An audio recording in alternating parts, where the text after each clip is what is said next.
Lately, I've been feeling a little depressed. Um, it's been like a good month and a half that I have not really watched the news or try not to read newspaper articles unless it has something to do with investment or um, the IRS because they're always talking about some child tax credit and trying to see if those that have dependents if they'll get more money. So stuff like that I will look into. And it's come to my attention why I don't really try to indulge in the news. Now, being up to date on current issues, that's fine. But last week I bought a newspaper. That's been like maybe 6 months to a year since I bought a newspaper. And the only reason I bought the newspaper, two police officers were shot in Harlem. They died. So I wanted to see the funeral, people's viewpoints, because I have a teenage son, so the laws look like they're gonna change for those that commit crimes, minors. So I wanted to see information on that.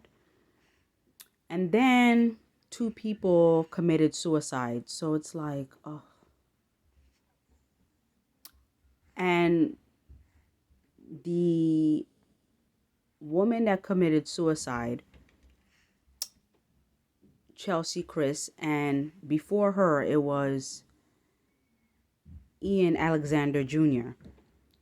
When those two people passed away, a lot of people were like shocked and stunned. They were like, they didn't seem depressed, except if you went on their social media, there were posts that said otherwise. But it looks like the majority of people that commit suicide, either they shocked people or it was bound to happen. But mostly people are shocked. And a lot of people are left with, why would they do that? Some are like they were selfish to leave their parents behind and whatnot. When you're dealing with mental health, it's a chemical imbalance. That's what people fail to realize. That's not something that you could like snap out.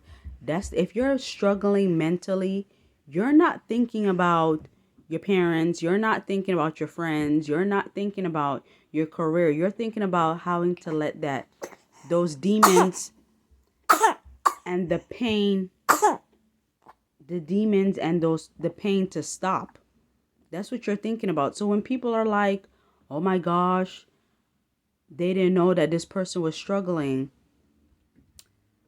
And not everybody broadcasts that they have mental health. I know with Chelsie,